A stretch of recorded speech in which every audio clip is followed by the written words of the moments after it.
How y'all doing? I'm Roger. This is Old Dog Woodshop.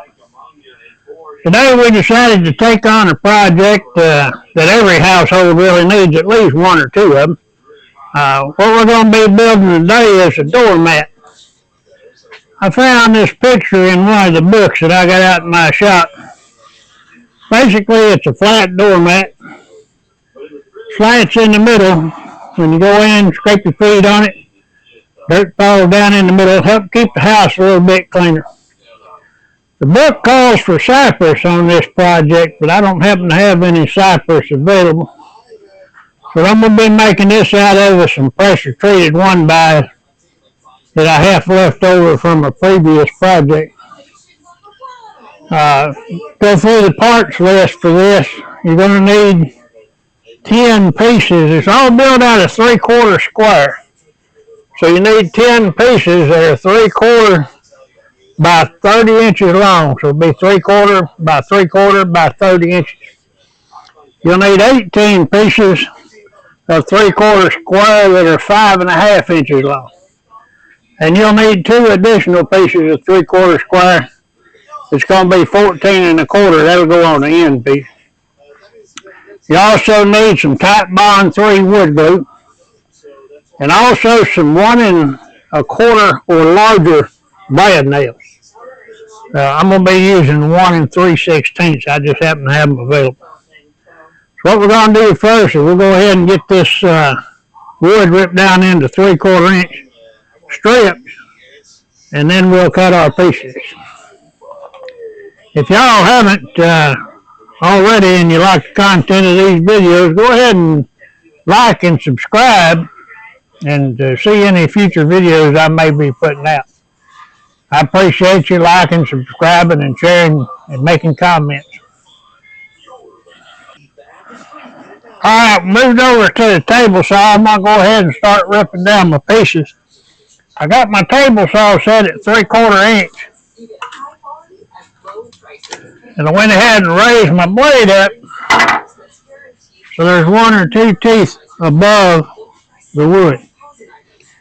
And you can use a feather board here if you happen to have one. I just don't happen to have one. So what we're going to do now is we're going to start ripping this material down into 3/4 inch square pieces.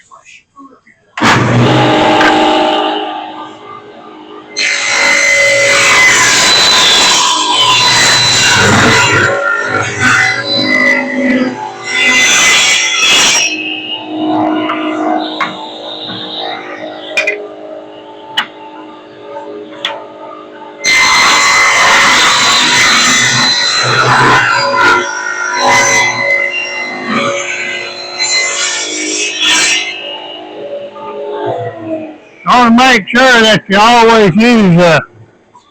always use a push stick up here around this blade.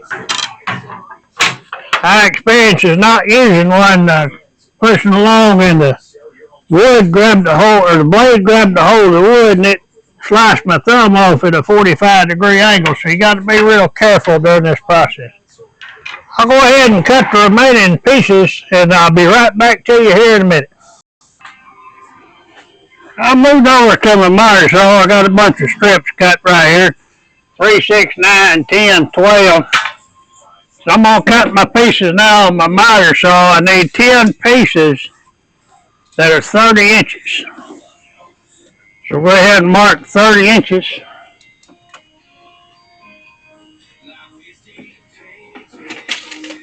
I'll take my square.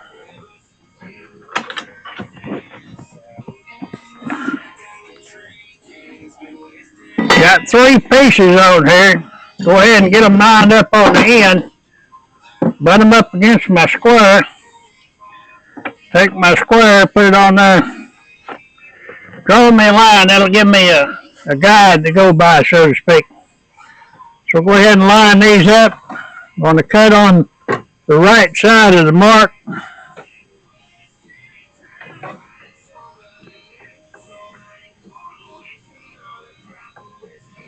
Make sure your ends are lined up. Go ahead and make your cut.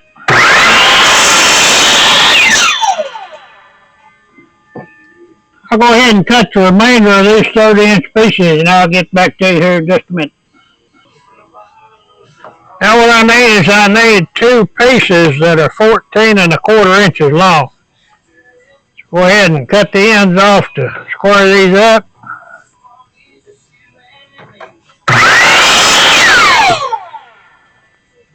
Hold them ends together, we'll swap her around. Measure down 14 1/4. For this one, there may be a little variation in your wood, so I'm going to go ahead and make these 14 1/2. Well, if there's any variation in the thickness of your wood, you can always cut them down, because you can't add to them once you get them cut. So go ahead and stick this on there. I don't know how this damn thing got out of square here. Seems like my whole damn bench got out of square. Turn it around. Had it lined up with my radial arm saw, but it looks like it might got out of square a little bit. Something ain't right. There's your 2 pieces that are 14 1/2. Should be 14 1/4. Now what we're going to do now is we need a bunch of 5 1/2-inch pieces. A total of 18 pieces that are 5 1/2. Go ahead and drop this down. We'll measure over 5 1/2, and then we'll put a stop block in there to get everything set up. Piece of wood here.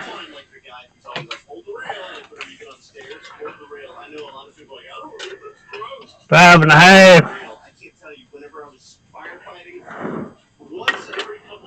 Check it.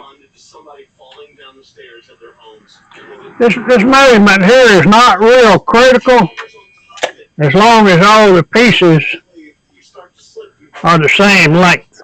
You don't want them staggered in there when you assemble this mat. That 5 1/2 is what they called for, so that's what you want to try to get. We'll go ahead and get us a small clamp and put a clamp on there. We'll go ahead and use this right here.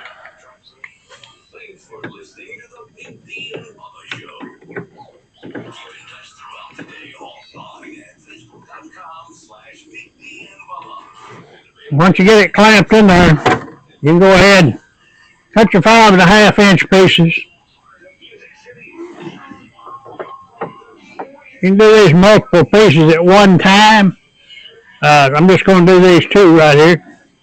But make sure your blade stops once you make this cut, so these pieces here don't kick back out at you. Let your blade stop. Check the measurement on your pieces. 5 1/2. And we're going to need 18 of these pieces, so we'll go ahead. We'll also make a few extra. And I'll go ahead and get these pieces cut off camera, and we'll go from there. Now I got all these 5 1/2-inch pieces cut. We'll go ahead and move back over to the assembly table. What I'll do now is I'll go through here and knock some of this stuff off. I got one of these little sanding blocks. Knock some of that feather stuff off. It's a little hassle in the end when you get ready to put it together. Go ahead and do that to all these parts, and I'll get back to you here in just a minute. Alright, now that I got all my parts edges cleaned up a little bit, what I've done is I've taken me a square, carpenter square, and I laid it here, so when I get ready to start the assembly, I just kind of line these pieces up on the ends. That way they're square. So basically what we're going to do is you'll take 2 of the small pieces and 1 of the large pieces, and you'll go ahead and add some glue, run some brad nails in there, and nail them together on the ends here. Pretty simple process. We'll start with this first one right here. I'll add some glue. A little extra glue don't never hurt anything. Put it on there, square it up on the end.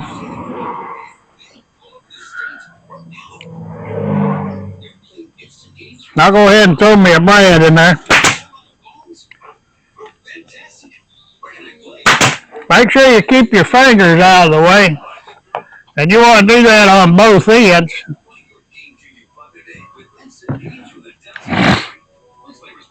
Just make sure the ends are lined up. Move it around a little bit so it gets a good seal on there.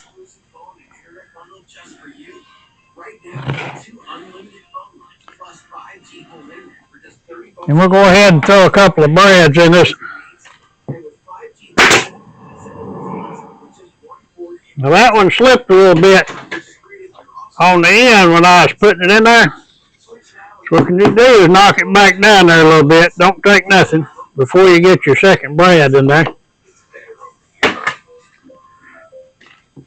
And throw your brad in there. You're going to have bleed out from your glue. You can go ahead and wipe it off at this time, or you can let it dry and scrape it. And you're going to do this through the entire stack here. You're just going to keep.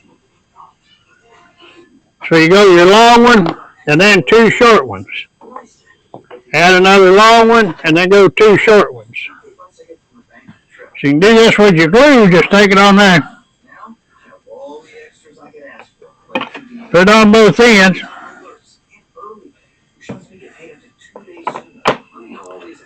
Line it up with your square. Go ahead and throw your brad in it. Go down here to this end. Throw you a couple of brads in it.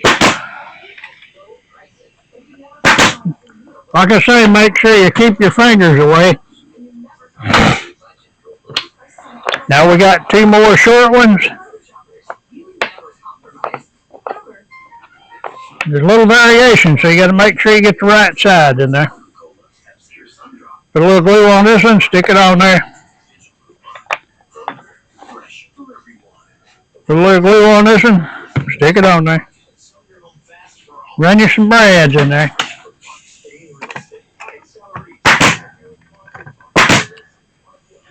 Now watch your fingers, keep your fingers out of the way.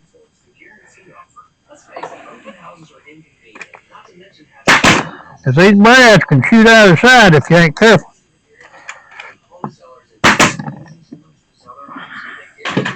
Got a little bit blowout right there.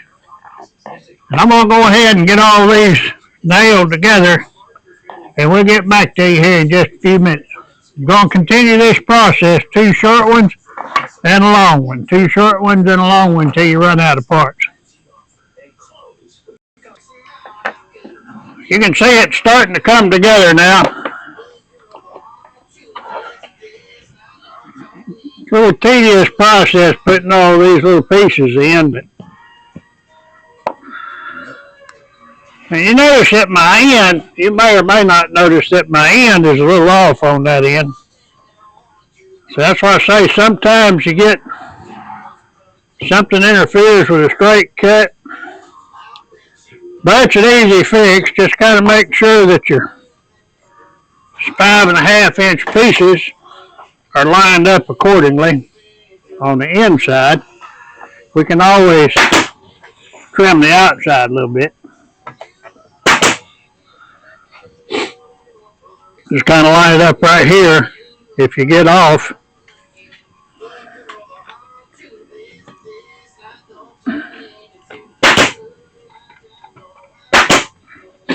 And you'll see how it's going here. And we'll continue this process. It's a little slow and tedious, so I'm not going to film the whole thing. Alright, I got all the parts fully assembled now. Don't turn out too bad. My end's squared up. Some pieces was a little bit off, but I got them squared up, and now basically what I need to do is run a sander over it. Get everything sanded down, and then I'll take a router and round over around the edges. So I still got to put 2 pieces on. I like the end pieces we got to assemble now. I thought I had everything squared away, but now I got to just put the end assembly on, and then we'll get to the sanding process. This is your 14.5 pieces. I got a little bit extra. You can see right here, of course, 1/4 inch extra, so looks like it may have worked out fairly well. I'll get them trimmed down and we'll get them installed. So I got that piece trimmed down. I'll go ahead and throw some glue on it. And we're going to nail it in several different spots. It's basically, I think they call that a breadboard edge is what they call that.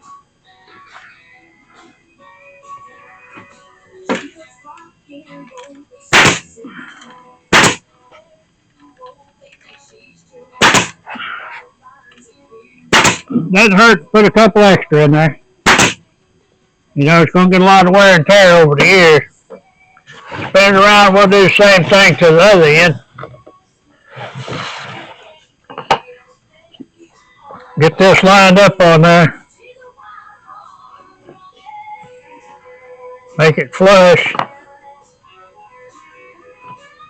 Now come over here and mark what I need to trim off. And I'll take that over to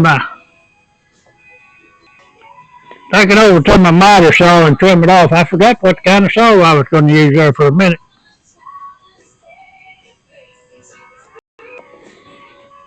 Alright, we'll throw some glue on there.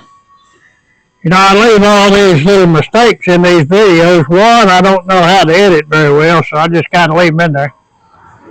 And two, just to let you know, there ain't nobody that does all these projects and don't make a mistake.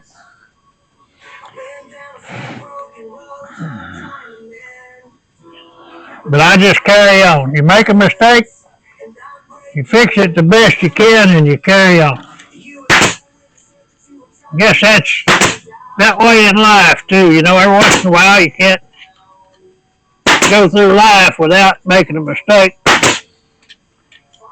But what you got to do if you make a mistake, learn from it,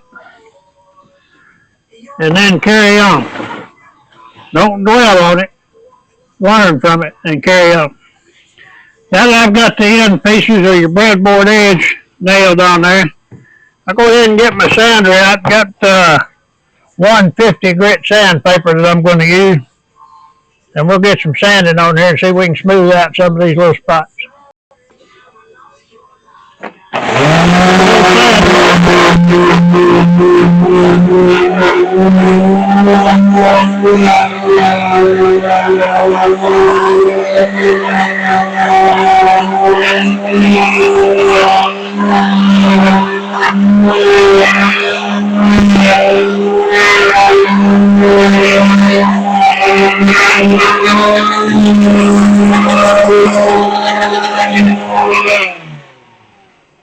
Right around, I just like to keep sanding.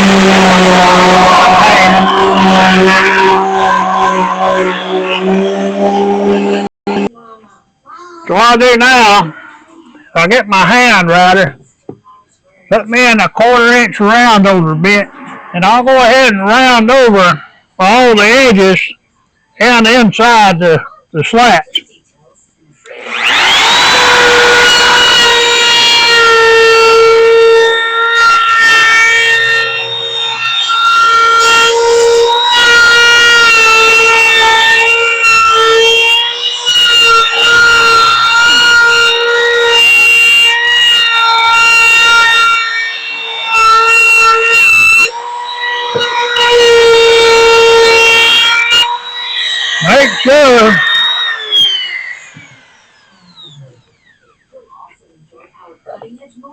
Make sure you're taking your router the proper direction. I always like to go, when you're going down this side, you're going to push away from you, and when you come down the other side, you're going to pull towards you. It's a pretty simple process, or you can go around in circles. I'll go ahead and router these, we'll get it flipped over and do the other side. Now we got the edges all rounded over. do one final sanding, knock off any rough spots we might still have, and then we'll go from there. Pretty simple project. Only 3 measurements really on your wood is all you need. This is 3/4 by 3/4. You need 10 pieces that are 30 inches long, 18 pieces that are 5 1/2, and 2 that are 14 1/4. And here's your cut list. You can go ahead and copy that. You want to go ahead and make this. I think what I would suggest, this is if you ain't got a lot of traffic in your house, this would be a good size to make. If you got a lot of traffic in your house, I would reinforce this with a piece of threaded rod. This is 3/8, but I would say probably a piece of 1/4 inch threaded rod run through here to hold these together. So you're not really depending just on the brad nails and the wood glue. But that's turned out fairly decent. That's not sitting in front of a door, but that's what it looks like laying down there on the floor. And it's pretty easy to walk on. It's easy on your feet. Now in this project, a 1x6 foot's about $4 for pressure treated wood. You can go ahead and get you one of them 1x6 and make one no problem. Probably charge $25, $30 for this. Make you a good profit on some of this stuff if you want to calculate it out. Well, I appreciate y'all taking the time to watch these videos. Let's go ahead and, if you would, go ahead and like, subscribe, and share. And go ahead and make comments or suggestions on here and see what we can go to next. You know, I'm not into building anything real fancy. We just kind of take it each day as it comes. With that said, this is Roger with Old Dog Woodshop. We're going to go ahead and sign out now, and y'all be safe and try to stay cool today. Have a good one.